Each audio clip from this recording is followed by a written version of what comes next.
So the interview is going well so far. But towards the end of the interview, the interviewer asks you, so tell me, why should we hire you? And you've been answering all of the questions pretty confidently so far, but with this question, you're sort of stuck. How on earth can you sell yourself quickly so that they end up choosing you over the others? If you've been in a situation like this video is perfect for you. Keep on watching.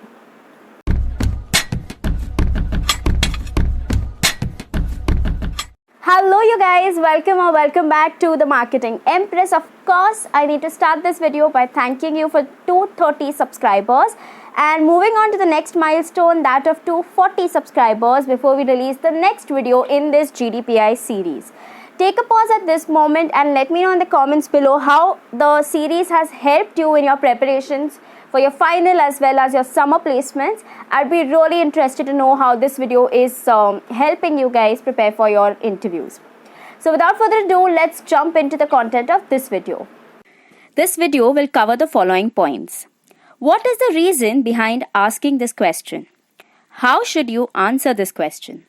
And lastly, we'll look at some common answering this question and what should you actually avoid. Let's start with the first one. What is the reason behind asking this question? Now, before we get into the crux of why do the interviewer actually ask you this question, let's understand the kind of responsibility that is put in on the interviewer when going for an interview and hiring candidates. Just think about the responsibility that they have. They have a lot riding on them, right? Because they need to ensure that they're picking the right candidate, because eventually if the candidate does not really fit into the organization or does not deliver the kind of results that the organization is expecting out of them, then you might be in a problem, right? So he or she needs to be very sure about the final decision that they're making with respect to the candidate. Keeping this in mind, generally, there are two reasons why this particular question is asked. Number one is to assess whether you as a candidate are aware of your strengths. Okay. Now, every person has some or the other unique abilities associated with them, right? However, it may not always be the case that everyone is aware of the kind of unique abilities they possess. Alright. So, in a situation like this, if you're put in a spot and you're asked to quickly talk about things that make you unique, you need to be able to do that. Alright. So, that is the first reason why this question is asked. The second reason to ask this question is for the interviewer to be doubly sure of their decision.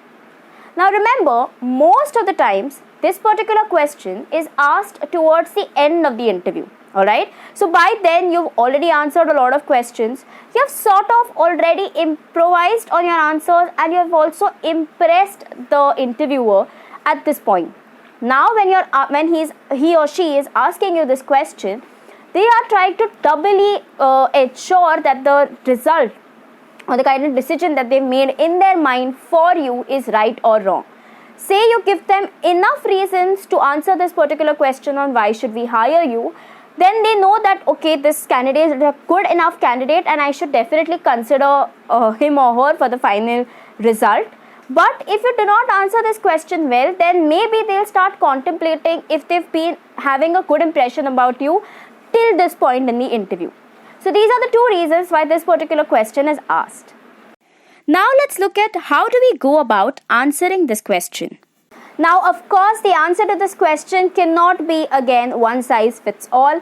However, this can be a subjective question because a lot depends on the kind of background you have, the kind of work experience you have, the kind of learnings you've gained over the years. All of these things come into the picture. But here are a few points that you can keep in mind while answering this particular question. Number one, if you have work experience, talk about your ex-company and how that company ensured or you ensured to play a major role in the success of a particular project. Go ahead and talk about it not so much in detail, but don't just specify what you did. Specify a little more than that, alright? Then if you've led a team of say 5 members or something like that, how good a team player or how good a leader were you? Talk about that. Second thing that you can possibly highlight is the technical requirements of the job and how you fit in. Now understand that technical requirements are associated with almost 90% of the jobs in the market. So if at all you have any technical expertise in a specific area, make sure you highlight it at this point. Third one. Now having spoken about the technical front, you have to ensure that you are also highlighting your soft skills. Guys, this is where the difference actually comes in. Technical skills can be learned. However, learning soft skills is not that easy. And if you have some soft skills that make you stand apart from your competition, you need to talk about it. Number 4, highlight your achievements. Achievements can be with respect to your MBA course or any other course that you're pursuing, or your achievements could be any sort of work experience related content that you can put in. Next, you can also talk about certain certifications that you've put in and how they have ensured to increase your knowledge over a period of time. Last but not the least, be honest. You have to be honest. You cannot go ahead and just keep talking about everything that you've done in your life so far and everything has been positive, etc. I am not talking about highlighting your negatives here, but ensure that everything that you are saying is believable. Now let's look at some common mistakes while answering this question and how you can avoid them. Now that we know how do we go about answering this question, here are some common mistakes that you need to avoid while answering this question. Number 1, lack of preparation. Now lack of preparation is only with respect to this particular interview that you're going for. You need to know about the company well in advance. You need to know what is the company, what is the ask of the company, and how do you exactly fit in with respect to the ask of the company.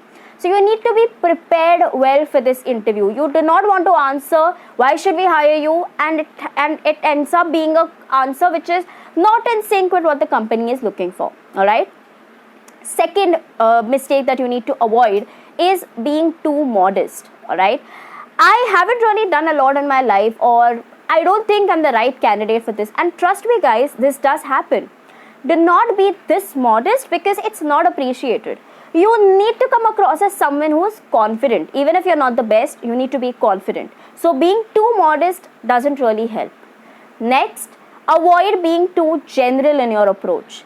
If you just go to Google and type how should we answer, why should we hire you as a question, then you'll get multiple templates. But remember, you're not the only one researching for these answers, guys. General answers do not really work. These answers need to be specific to you as a person and you as a person who has multiple achievements taken into the picture. Alright? So do not be generic in your approach. So that's it for today's video. I hope you guys enjoyed and learned something out of it. If you did, you know the drill. Like, share and subscribe to the channel by hitting the bell notification icon. And please leave your valuable comments in the comment section below if you've had this experience in your interviews where you've been asked this question. How did you go about answering this particular question? We'll all learn from it. So please ensure that you drop in the comments. Until next time, bye-bye.